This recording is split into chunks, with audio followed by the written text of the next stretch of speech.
दोस्तों स्वागत है आप सबका अपने चैनल पर। आज हम सीटीएट ईवीएस एनसीईआरटी के कुछ महत्वपूर्ण टॉपिक आपसे डिस्कस करेंगे, जैसे कि आवास हो गया, जानवर है, पौधे हैं, पक्षी है, वन है, अन्य टॉपिक डिस्कस करेंगे, जिससे कि 7, 8, 10 नंबर आपके एग्जाम्स में पक्के होंगे और वन लाइनर की फॉर्म में है। वीडियो पूरा आपको वीडियो पेशेंस के बाद देखना है, और अगर आपने पिछली वीडियो ईवीएस की नहीं देखी है तो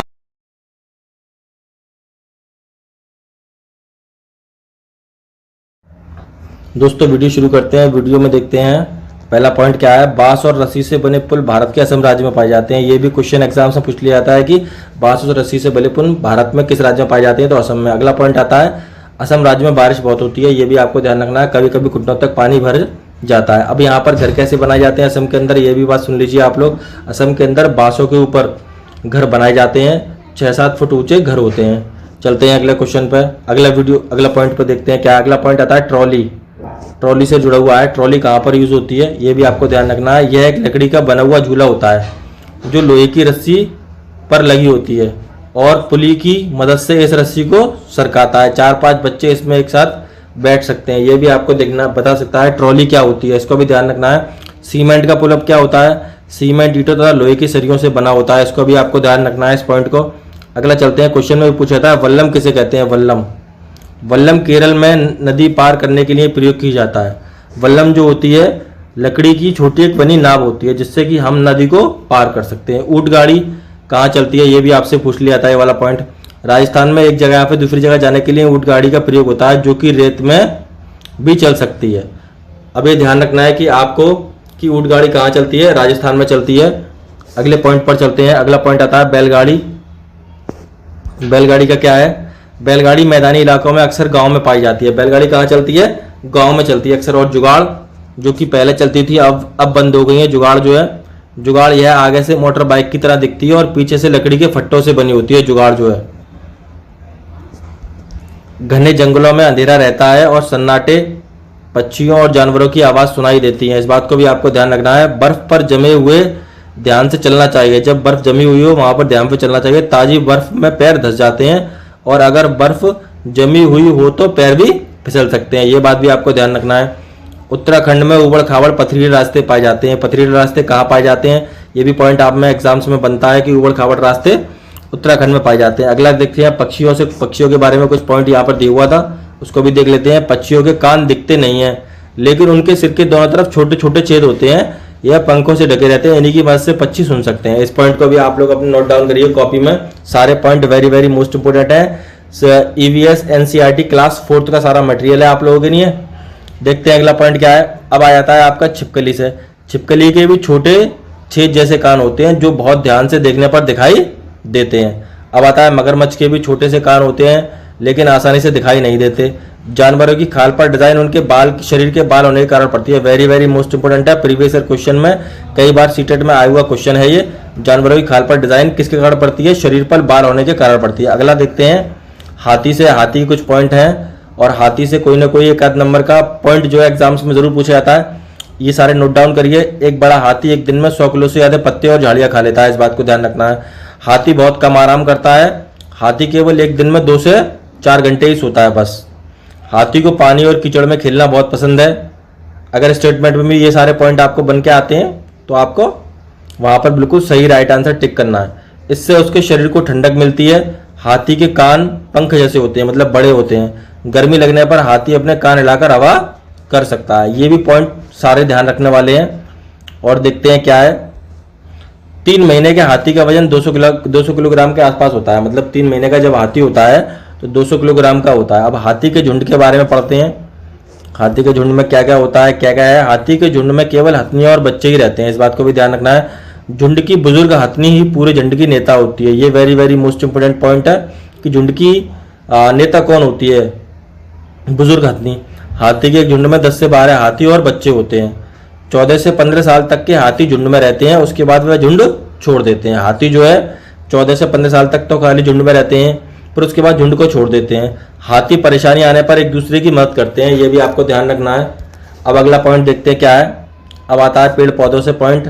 राजस्थान में जोधपुर एक गांव है और खेजड़ली एक गांव है, इसका ध्यान रखना है। राजस्थान के इस खेजड़ली गांव में खेजड़ी के बहुत से पेड़ पाए जाते हैं। खेजड़ी गांव के लोग पेड़ों को कटने से बचने के लिए 3 साल पहले पेड़ों से चिपक कर खड़े हो गए थे। इसका भी ध्यान रखना है पॉइंट का कि खेजड़ी पेड़ कहाँ पर पाए जाते हैं, राजस्थान में पाए जाते हैं। आज से 300 साल बाद भी यहाँ के लोग जो विष्णुई कहलाते हैं, विष्णुई वहाँ पर एक जाति है, पेड़ों और जानवरों की रक्षा करते हैं। ये जो जाति होती है वो पेड़ों और जानवरों की रक्षा करती है। रेगिस्तान में होते हुए भी यह इलाका हरा भरा होता है, जानवर बिना किसी डर के इधर उधर घूम सकते हैं। ये सारे पॉइंट को भी आपको ध्यान रखना है। चलते हैं खेजड़ी के बारे में पॉइंट देखते हैं। यह रेगिस्तानी इलाकों में खूब पाया जाता है, इससे ज़्यादा पानी की जरूरत नहीं होती, मतलब इसको पानी की ज़्यादा जरूरत नहीं होती है, बिना पानी के भी उग सकता है। इस पेड़ की छाल जो होती है वो दवा के काम में आती है। इसकी लकड़ी में कभी कीड़ा नहीं लगता, ये पॉइंट भी आपको ध्यान रखना है। पेड़ की फलियां सब्जी के काम आती हैं, मतलब इस पेड़ की जो फलियां होती हैं वो सब्जी के काम आती हैं। पत्तियां वहाँ के रहने वाले जानवर खाते हैं। इस पेड़ की छाया में बच्चे खेलते हैं, मतलब काफ़ी घना पेड़ होता है, ये छायादार होता है। चलते हैं अगले पॉइंट पर। अगला पॉइंट देखते हैं क्या है। इस वीडियो से दोस्तों आपके 10 नंबर पक्के हैं पूरे एग्जाम्स के अंदर। अनीता कुशवाहा कौन है? चमकता सितारा गर्ल स्टार। चमकते सितारे उन साधारण लड़कियों की असल कहानियां हैं जिन्हें स्कूल जाकर अपनी जिंदगी बदली है। चमकता सितारा दोस्तों। चलते हैं अगले क्वेश्चन, अगले पॉइंट पर। अगला पॉइंट क्या है? बिहार मुजफ्फरनगर लोचा गांव, इस इलाके में लीची के पेड़ बहुत पाए जाते हैं, इसको ध्यान रखना है। लीची के पेड़ कहाँ पाए जाते हैं? बिहार के मुजफ्फरनगर में। लीची के फूल मधुमक्खियों को बहुत लुभाते हैं, मतलब मधुमक्खियां उन पेड़ों पर बहुत बैठती हैं। इस क्षेत्र के लोग मधुमक्खी पालन का बनाने का काम बहुत करते हैं। मधुमक्खी पालन का सरकारी कोर्स भी होता है, मतलब सरकार भी इस कोर्स को कराती है। अगला पॉइंट देखते हैं क्या है। अगला पॉइंट आता है अक्टूबर से दिसंबर, ये ध्यान रखना है। अक्टूबर से दिसंबर के महीने में मधुमक्खी अंडे देने का समय होता है और मधुमक्खी पालन भी इसी समय शुरू किया जाता है। मतलब क्वेश्चन में ये पूछा जाता है कि मधुमक्खी पालन कब शुरू किया जाता है, तो आप बताएंगे अक्टूबर से लेकर दिसंबर के महीने में मधुमक्खी पालन शुरू किया जाता है। लीची के फूल फरवरी में खिलते हैं। मधुमक्खी एक बक्से में 10 किलो तक का शहद प्राप्त कर सकते हैं, मतलब इसके बड़े बड़े बक्से होते हैं, उनमें से एक बक्से में 10 किलो शहद निकल सकता है। अब मधुमक्खी के छत्ते के बारे में कुछ पॉइंट दिए हैं, देखते हैं। हर मधुमक्खी की एक रानी मधुमक्खी होती है, मतलब एक रानी मधुमक्खी होती है जो अंडे देती है। छत्ते में कुछ नर मधुमक्खी भी होती हैं जो एक काम को छोड़कर कोई काम नहीं करते, बस मतलब एक ही काम करते हैं, बाकी कोई काम नहीं करते। छत्ते में बहुत सारी काम करने वाली छोटी छोटी मधुमक्खियां भी होती हैं, यह दिन भर काम करती हैं। शहद के लिए फूलों का रस भी यही ढूंढती हैं। जब किसी मधुमक्खी को रस मिल जाता है तो वह एक तरह का नाच करती है, मतलब डांस करती है। रस मिल जाता है जिससे दूसरी मधुमक्खियों को पता चल जाता है कि रस कहाँ पर है। ये पॉइंट भी very very most important point है आप लोगों के, और एनसीईआरटी के सारे पॉइंट हैं। अगला पॉइंट देखते हैं क्या है। काम करने वाली मधुमक्खियां इसी रस से शहद बनाती हैं। छत्ता बनाने का काम इन्हीं का ही होता है। बच्चों को पालने का काम भी इन्हीं बेचारी मक्खियों का होता है जो छोटी छोटी मक्खियां होती हैं। रानी मक्खी केवल अंडे देती है, बस खाली वो क्या करती है? अंडे देती है। बाकी छोटी छोटी जो मधुमक्खियां होती हैं वो सारी छत्ते की देखभाल करती हैं, रस लेकर आती हैं, ये सारा काम करती हैं और बच्चों को पालने का काम भी करती हैं। अब आता है चीटक, दीमक और ततैया, ये भी आपके सिलेबस में दिया हुआ है। चींटियां भी मिलजुल कर रहती हैं। चींटियों का काम बटा होता है। रानी चींटी अंडे देती है, सिपाही चींटी बिल का ध्यान रखती है, काम करने वाली चींटी भोजन को ढूंढकर बिल तक लाती है। दीमक और ततैया भी समूह में रहते हैं, इसका भी ध्यान रखना है आपको। दीमक और ततैया समूह में रहते हैं। अब अगला पॉइंट देखते हैं। अगला पॉइंट आपके स्टेट से है। गांधीधाम, अहमदाबाद, वलसाड कहाँ पर है? ये गुजरात में, ये सारे जिले गुजरात के हैं। कोझिकोड कहाँ का है? केरल, मडगांव का। और मडगांव कहाँ का है? गोवा का, वहां पर लाल मिट्टी पाई जाती है। गोवा से केरल तक रेल के रास्ते में 92 सुरंगें और 2000 पुल पड़ते हैं। इस पॉइंट का भी आप ध्यान रखना है, ये भी क्वेश्चन में जरूर आता है। मलयालम, कोंकणी, मराठी, गुजराती, कन्नड़, ये सब भाषाएं इस जगह बोली जाती हैं। अब पहला पॉइंट देखते हैं। मलयालम कहाँ बोली जाती है? ये तो आपको पता ही है, मलयालम केरल में बोली जाती है। माँ की बड़ी बहन को मलयालम में वलियम्मा कहते हैं, ये क्वेश्चन जरूर आता है एग्जाम्स में। और माँ की माँ को अमुम्मा कहते हैं। क्या कहते हैं? अमुम्मा। केरल में पानी के इधर से उधर जाने के लिए फेरी का इस्तेमाल किया जाता है, ये भी आपको ध्यान रखना है। फेरी का इस्तेमाल कहाँ किया जाता है? केरल में किया जाता है, इधर से उधर जाने के लिए। अब अगला आता है। आंध्र प्रदेश में लोगों का एक समूह विशेष कैंप लगाता है। इस कैंप के द्वारा कम उम्र की शादीशुदा लड़कियों को फिर से स्कूल भेजने में मदद की जाती है। इस बात को ध्यान रखना है कि किस स्टेट का लोग जो है एक समूह विशेष कैंप चलाते हैं जिससे कि कम उम्र की शादीशुदा लड़कियों को स्कूल में दोबारा भेज सकें। अब देखिए कबड्डी के खेल में छेड़ गुड़, हु तू तू, हु डू डू, छू, किट किट, कबड्डी कबड्डी आदि आवाजें निकाली जाती हैं, इसका भी ध्यान रखना है। अगला क्वेश्चन आता है कर्णम मल्लेश्वरी से। कर्णम मल्लेश्वरी क्या है? कर्णम मल्लेश्वरी आंध्र प्रदेश की रहने वाली एक वेट लिफ्टर हैं। सारे पॉइंट आपको लिखने हैं और ध्यान भी रखने हैं। वह 130 किलोग्राम तक का वजन उठा लेती हैं। भारत के बाहर कर्णम मल्लेश्वरी ने 29 मेडल जीते हैं। इनके पिताजी पुलिस में हवलदार थे। अब एक क्वेश्चन और है, उत्तराखंड में पहाड़ों के बीच की फूलों की घाटी स्थित है। फूलों की घाटी कहाँ स्थित है? उत्तराखंड में स्थित है। अब आता है मधुबनी से एक पॉइंट जो कि बिहार में है। बिहार में मधुबनी नाम का एक जिला है। त्योहार या खुशी के मौके पर वहाँ के घर की दीवारों पर आंगन में खास तरह के चित्र बनाए जाते हैं।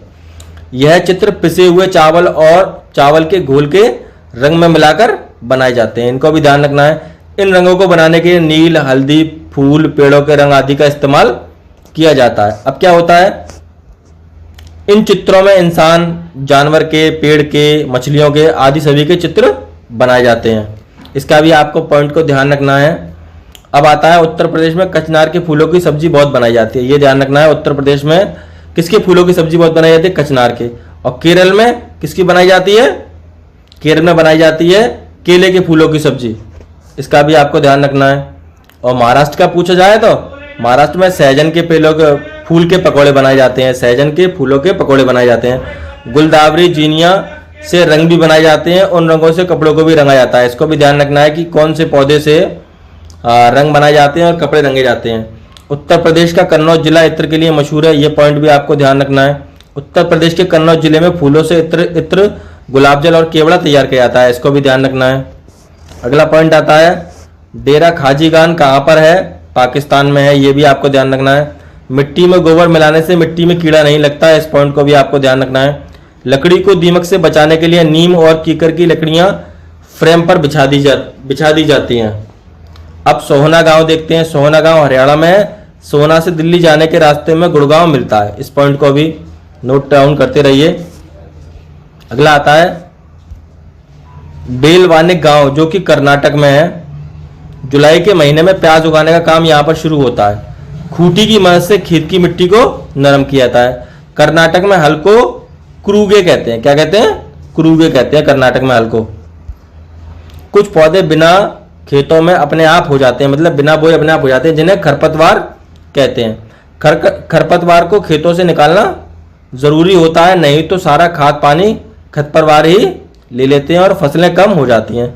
अगर प्याज को समय से ना खोदा जाए तो वह जमीन के अंदर ही सड़ जाती है। इसका भी आपको ध्यान रखना है। चलते हैं अगले पॉइंट पर। कर्नाटक में हसिया को इल्गे कहते हैं। क्या कहते हैं? इल्गे। अब गीजूभाई बेदगा से आता है, कुछ पॉइंट हैं। गीजूभाई बेदगा कौन है? गीजूभाई गुजरात में रहते थे। वे बच्चों के लिए मजेदार कहानियां, किस्से, पत्र लिखा करते थे। अब पक्षियों के बारे में आपको जानकारी दूंगा मैं। अब पक्षी कौन सा है पहला देखते हैं। भाई पहला आता है कलचिड़ी, जिसको हम इंडिया रोमन भी कहते हैं। कलचिड़ी के घोंसलों में पौधों की नाजुक टहनी, जड़ें, ऊन, बाल और रुई सब बिछा होता है। इन सबसे ये अपना घोंसला तैयार करती हैं। कलचिड़ी की चोंच अंदर से लाल होती है। इसको भी ध्यान रखना है। कलचिड़ी छोटे छोटे कीड़ों को खाती है। अब बारी आती है कौए की।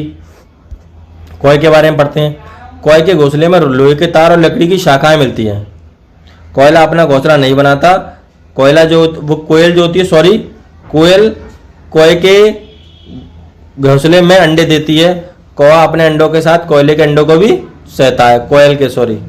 कभी कभी कोयल कोए के अंडे को फेंक देती है और अपने अंडे रख देती है। इसको भी ध्यान रखना है।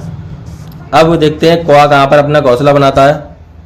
कौआ पेड़ की ऊंची डाल पर घोंसला बनाता है और फाख्ता कैक्टस के कांटों के बीच मेहंदी के पेड़ में घोंसला बनाती है। गौरैया अलमारी के ऊपर आईने के पीछे घोंसला बनाता है। कबूतर पुराने खंडर या मकान में घोंसला बनाते हैं। अगला देखते हैं बसंत गौरी। बसंत गौरी भी एक चिड़िया है। यह गर्मी में पेड़ों में टुक टुक करती रहती है। पेड़ के तने में गहरा छेद करके उसमें अंडे देती है। दर्जन चिड़िया अपनी नुकीली चोंच से पत्तों को सी लेती है। उसके बीच में थैली बनी होती है और अंडे देने लगती है उस थैली में। शकरखोरा यह किसी छोटे पेड़ या झाड़ी की लटकती डाली पर अपना लटकता हुआ घोंसला तैयार करता है। शकरखोरा जो होता है। अगला देखते हैं क्या है पॉइंट। नर वीवर पक्षी अपने घोंसले बनाते हैं। इसका भी ध्यान रखना है। वीवर पक्षी कौन से घोंसले बनाते हैं, नर या मादा? तो नर जो होते हैं अपने घोंसले बनाते हैं और मादा घोंसले की देखभाल करती है। जो सबसे अच्छा लगे उसमें अंडे देती है घोंसलों में। इसका ध्यान रखना है। पक्षी केवल अंडे देने के लिए घोंसला बनाते हैं। जब अंडों से बच्चे निकल जाते हैं तो वे अपने घोंसले को छोड़कर उड़ जाते हैं। अब आता है घोंसला। घोंसला छोड़कर अलग जगह पर चले जाते हैं, जैसे पेड़, जमीन और पानी में। ये क्लास 4th के नोट्स हैं। जानवरों के बारे में अब आपको बताया जाएगा। गाय के आगे के दांत पत्तों को काटने के लिए होते हैं, घास चबाने के लिए पीछे, और दांत चपटे और बड़े होते हैं। बिल्ली के दांत कैसे होते हैं? नुकीले होते हैं, जो मांस को फाड़ने और काटने का काम करते हैं। सांप के दांत भी नुकीले होते हैं,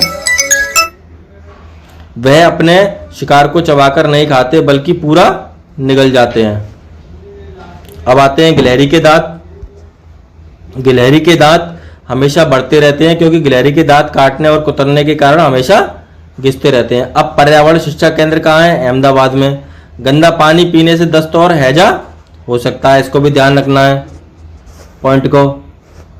अब दस्त या उल्टी में शरीर का बहुत सारा पानी बाहर निकल जाता है, इसीलिए पानी की कमी को पूरा करने के लिए थोड़ी थोड़ी देर में पानी पीते रहना चाहिए। कर्नाटक में होलीगुड़ी गांव है, बच्चों की पंचायत वहाँ लगती है। भीमा संघ होलीगुड़ी गांव। नल्लमंडा कहाँ पर है? आंध्र प्रदेश में। बाजार गांव कहाँ पर है? महाराष्ट्र में। ये सब चीज़ें आपको ध्यान रखनी है पेपर के लिए और बिल्कुल रट के जानी है। घास की जड़ें बहुत मजबूत होती हैं, इन्हें खुरपी से खोदकर ही निकाला जाता है। घास का पौधा जितना जमीन के ऊपर होता है उतना ही जमीन के अंदर होता है। बरगद के पेड़ की लटकन उसकी जड़ें होती हैं, वे टहनियों से निकलते हैं और बढ़ते बढ़ते जमीन के अंदर चले जाते हैं। बरगद की लटकन वाली जड़ें मजबूत खंभों की तरह पेड़ को सहारा देती हैं। अगला देखते हैं कि आप कोई हरा पेड़ नहीं काट सकते भले ही आपने उसे ना लगाया हो। पेड़ काटने के खिलाफ कानून है, अतः इसके लिए सरकारी दफ्तर में लिखित में नकली लेनी पड़ती है, मतलब परमिशन लेनी पड़ती है। अब रेगिस्तानी ओक के बारे में पता है। रेगिस्तानी ओक जो पेड़ है, रेगिस्तानी ओक पेड़ ऑस्ट्रेलिया के रेगिस्तान में पाया जाता है। इसकी ऊंचाई 11 से लेकर 12 फीट होती है, पत्तियां बहुत कम होती हैं और इसकी जड़ें जो होती हैं 200 से 300 फुट तक गहरी होती हैं जमीन के अंदर। और क्या देखते हैं, रेगिस्तानी ओक के पेड़ के तने में पानी जमा होता है। जब कभी इस इलाके में पानी की जरूरत होती है तो वहां के लोग इसके तने के अंदर पतला पाइप डालकर पानी निकाल लेते हैं। अब आता है त्योहार, बिहू का त्योहार। बिहू का त्योहार असम में चावल की नई फसल के कटने पर मनाया जाता है। भेला क्या है? असम में घास और बांस से बना घर है भेला। इस वीडियो से आपसे कम 15-20 नंबर पक्के हैं, 15 नंबर तो आपके पक्के ही हैं दोस्तों। इस वीडियो को बिल्कुल गौट के नोट डाउन करके बार बार रिवीजन करते रहिए इस वीडियो का। उरुका कैसे कहते हैं? उरुका बिहू से पिछले दिन की शाम को कहते हैं। बोरा व चेवा क्या है? चावल के 2 प्रकार हैं जो पकने के बाद चिपचिपे हो जाते हैं, इन्हें असम में खाया जाता है, इसका भी ध्यान रखना है। अब चेवा चावल क्या है? चेवा कढ़ाई को आग में रखकर उसमें पानी उबालेंगे और भीगे हुए चावलों से भरी हुई कढ़ाई पर इस पर रख देंगे, उसे केले के पत्तों से ढक देंगे।